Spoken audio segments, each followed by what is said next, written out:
बहुत से लोग सनातन में पीपल की पूजा करते हैं। कौन कौन करते हैं पीपल की पूजा? जो नहीं करते हैं वो करना शुरू कर दो। कुछ नहीं कर सकते तो कम से कम पीपल पे जल चढ़ाना शुरू कर दो। 5 मिनट की ये कहानी मैं आपको सुना रहा हूं। इस कहानी को ध्यान से सुनना। रविवार के दिन पीपल को जल नहीं चढ़ाना चाहिए। रविवार के दिन न तो तुलसी को जल चढ़ाया जाता है और ना ही पीपल को। शनिवार की शाम को अगर आप दीपक भी जलाएं पीपल के नीचे, इसका बहुत बड़ा फल है। एक बहुत अच्छी कहानी 5 मिनट की है, इसको जरा सुन लें और उसके बाद में फिर आगे कथा बढ़ाएंगे।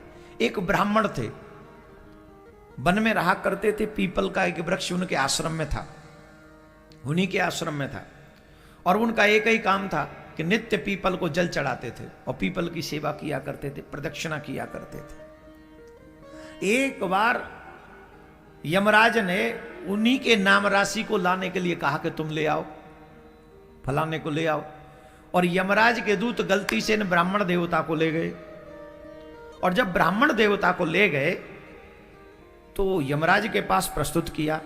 यमराज के साथ जब सामने प्रस्तुत किया तो भगवान यमराज ने देखा कि ये इनको क्यों ले आए, इनका तो समय नहीं, ये तो बड़े तपस्वी ब्राह्मण है, इनको क्यों लेके आए तुम?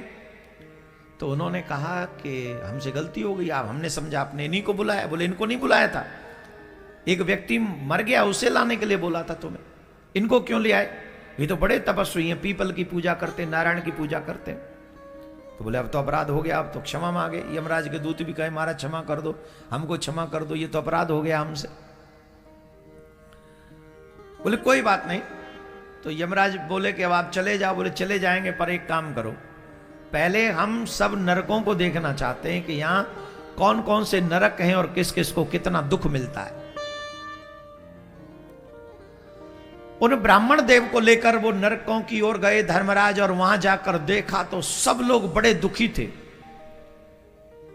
किसी को गर्म बालू पर नंगे पांव दौड़ाया जा रहा है, किसी को आग में तपाया जा रहा है, किसी को भट्टी में झोंका जा रहा है, किसी को पेड़ से उल्टा लटकाया जा रहा है, किसी को सामने रखकर बाणों से निशाना बनाया जा रहा है, किसी को नाना प्रकार के दुख मिल रहे हैं, अनेक। कोई गर्म भट्टी है, चूल्हे पे कढ़ाई चढ़ी है, उसमें झोंका जा रहा है, तपाया जा रहा है, तांबे की भूमि पर दौड़ाया जा रहा है, गर्म बालू में, किसी को पानी में डुबाया जा रहा है, किसी को कीड़े मकोड़े खिलाए जा रहे हैं। उनकी ये दशा देखकर ब्राह्मण देव को बड़ा कष्ट हुआ, रोने लगे ब्राह्मण देव।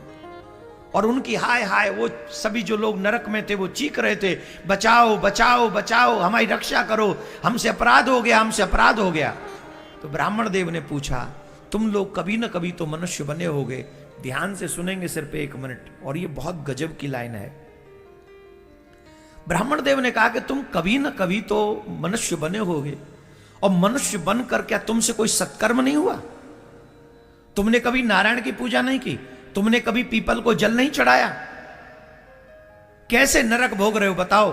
तो उन्होंने कहा महाराज हमारे नरक भोगने का कारण है, कई बोले हमने झूठी गवाही दी कोर्ट में जाके, किसी ने कहा मैं रात दिन चोरी करता रहा, किसी ने कहा मैंने परस्त्री गमन किया, किसी ने कहा कि महाराज मैं आए हुए अतिथियों को बड़ी घूर घूर के दृष्टि से, क्रोध भरी दृष्टि से देखता था।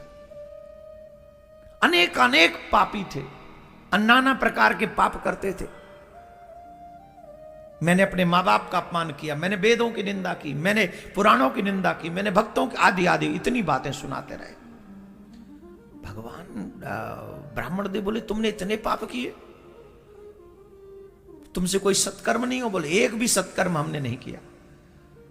तो धर्मराज ने कहा चलिए अब आपका हो गया, आपने नरक देख लिया, आप निकलिए, चलिए अब आप नीचे जाइए। ब्राह्मण देव ने कहा मैं नहीं जाऊंगा। बोले क्यों? बोले इतने लोगों को दुखी देखूं तुम्हारे नरक में, और इतने लोगों को दुखी देखकर भी मैं शांत रहूं और मैं लौट जाऊं, तो मैं काहे का ब्राह्मण? उन्होंने वही प्रार्थना की भगवान से और कहा अगर मैंने एक क्षण भी हे नारायण तुम्हारी सच्चे मन से तपस्या की हो, सेवा की हो, तो आप मेरे ऊपर कृपा कर दीजिए। क्या? बोले जो नरक में ये दुख भोग रहे हैं इनको नरक से मुक्त कर दीजिए। महाराज ब्राह्मण देव का यह संकल्प हुआ कि वो सब पापी उनके संकल्प भर से वो शरीर त्याग कर दिव्य दिव्य रूप बनाकर भगवान के स्वर्ग की जाने के लिए तैयार हो गए। सब जाने लगे, नरक खाली होने लगा और ऑलमोस्ट सब चले गए। कुछ पापी लोग बचे रह गए, उनका कल्याण नहीं हुआ। बोले उनका कल्याण? तब नारायण भगवान प्रकट हुए। यमराज ने कहा प्रभु ऐसा इन ब्राह्मण देवता ने क्या कर दिया कि 1 सेकंड में सब नरक खाली हो गया और फिर कुछ पापी और बचे रह गए। कुछ पापी और बचे रह गए, इनका कल्याण क्यों नहीं हुआ? 2 प्रश्न है, ये इनका कल्याण कैसे हो गया और ये बचे कैसे रह गए? भगवान ने कहा सुनो, ये ब्राह्मण साधारण नहीं है, इन्होंने नित्य पीपल की पूजा की है और वृक्षों में पीपल मैं हूं, वृक्षों में पीपल मैं हूं। तीनों देव पीपल में वास करते हैं, ब्रह्मा विष्णु महेश, तीनों देव। और जो इन ब्राह्मण देव ने जो जल चढ़ाया है उससे मैं तृप्त हूं और इनका इतना तप है कि इनके संकल्प मात्र से ये सब बड़े से बड़े पापी इनका कल्याण हो गया। पर महाराज ये बचे हुए कौन रह गए? बोले ये बचे हुए वो लोग हैं जिन्होंने पीपल काटे हैं, इन्होंने पीपल काटे हैं और जिन्होंने पीपल काटे हैं उनका कल्याण नहीं हुआ, वो नरक में रह गए।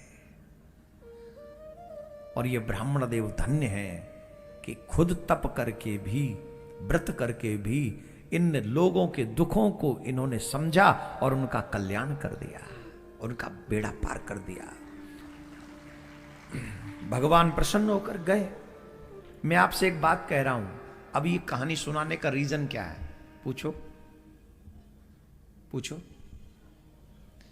आप एक कर्म करें, हम लोगों से कभी न कभी कोई न कोई त्रुटि हुई है कि कभी पीपल उखाड़ दिया, काट दिया, जो भी हुआ। कई घरों में पीपल हो जाते हैं। अब वो अपराध तो हुए तो नरक में जाना पड़ेगा फिर, और बचे जा सकते अभी मनुष्य रहते रहते। और कैसे? कम से कम 5-5 पीपल के वृक्ष रास्ते में लगाएं कहीं, जो आते जाते हुए लोगों को छांव मिले उसके, और तब तक उनकी देखभाल करें जब तक वो बड़े न हो जाएं। और इतना आप कर सकते हैं। 5 पीपल मेरे विचार से 50 रुपए से भी कम में आ जाएंगे, 50 रुपए भी नहीं लगने। अब चाहते हो तुम्हारा कल्याण हो, तुम चाहते हो नरकों से बचें, तो 5 पीपल के वृक्ष आप सब अपने द्वारा लगाएं। पीपल को जल दें, रविवार को जल न दें, ये ध्यान रखें। और अगर शनिवार को दीपक भी जला दें तो तुम्हारा कल्याण होने से कोई नहीं रोक सकता।